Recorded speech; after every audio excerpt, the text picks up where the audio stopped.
Korean भाषा पढिरहेका विद्यार्थीहरूको लागि खुसीको खबर छ साथीहरू। हिजो मात्रै फर्म खुलिसकेको छ। 7,200 परीक्षार्थीलाई सिलेक्ट गर्ने भनेको छ। अब यसको चाहिँ परीक्षार्थीको सिलेक्ट चाहिँ 7,200 भन्दा तलमाथि पनि हुनसक्छ, भोलिको दिनमा फिक्स छैन।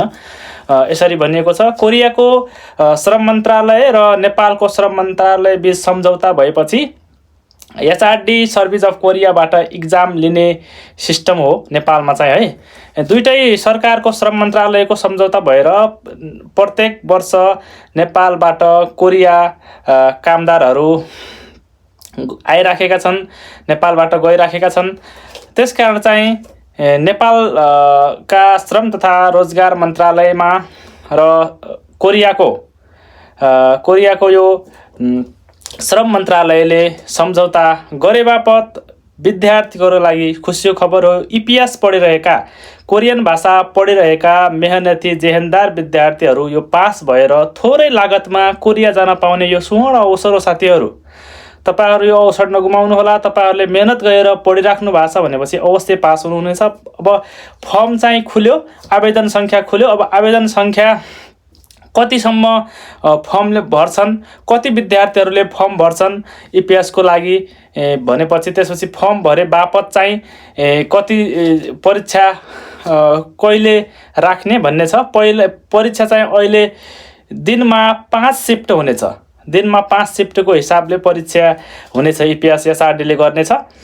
यसै गरी अहिले पहिला फर्म भर्ने, फर्म भर्सकेपछि परीक्षा मिति तोकिनेछ। मिति तोकिसकेपछि दिनमा 5 शिफ्ट भनिएको छ। यसमा चाहिँ अब चेन्ज पनि हुनसक्छ, बढी कम पनि हुनसक्छ।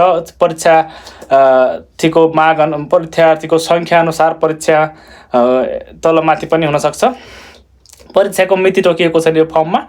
र तपाईहरुले परीक्षामा पास भएर कोरिया जानु ग्यारेन्टी होइन भनेर पनि माथि हेडिङमा लेखिएको छ यो फर्ममा। त्यसकारण चाहिँ भाषा चाहिँ पहिला पास हुने, आफ्ना सम्पूर्ण प्रोसेस प्रक्रियाहरू गर्ने। यहाँ लगभग आइन्छ साथीहरू 99% आइने चान्स हुन्छ भाषा पास गरिसकेपछि। 1%ले मान्छे रोकिने नेपालमा।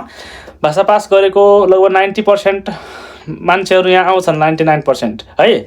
भाषा पास गरिसकेपछि मेडिकलमा प्रब्लम हुनु भएन। अब मेडिकल प्रब्लम छ, भाषा पास गरेको छ, आफूलाई प्रब्लम नभएको विद्यार्थीले थाहा भइहाल्छ म कोरिया जाने हो भनेर है। अब आफ्नो स्वास्थ्यमा समस्या छ अथवा केही पुलिस रिपोर्टमा पुलिसबाट केही जेलमा गएको छ, कुनै त्यो अभियोग लागेको छ, फौजदारी अभियोग लागेको छ, त्यस्तो मान्छेले फेरि भाषा पास गरेर आउन पाउँदैन के साथीहरू। त्यसकारण चाहिँ तपाईहरु केहीमा पनि फस्नु भएको छैन, स्वास्थ्यमा पनि राम्रो छ, सबै कुरा राम्रो छ भने तपाईहरुले भाषा पास गर्नु भएको छ भने कोरिया अवश्य आउन सक्नुहुन्छ। यो फर्म चाहिँ खुलिसक्यो। हिजो मात्रै खुलेको, साउन 4 गते, आज साउन 5 गते भयो। अब तपाईहरुले फर्म भरेर त्यसपछि चाहिँ फर्म कति विद्यार्थी भयो त्यो कोरियाले अपडेट गराउँछ। त्यसपछि चाहिँ नेपालले अपडेट गराउँछ। त्यसपछि चाहिँ परीक्षा कहिले हुने भन्ने तालिका टोक्नेछ साथीहरू। ल, मेहनतले पढिराख्नुहोस्।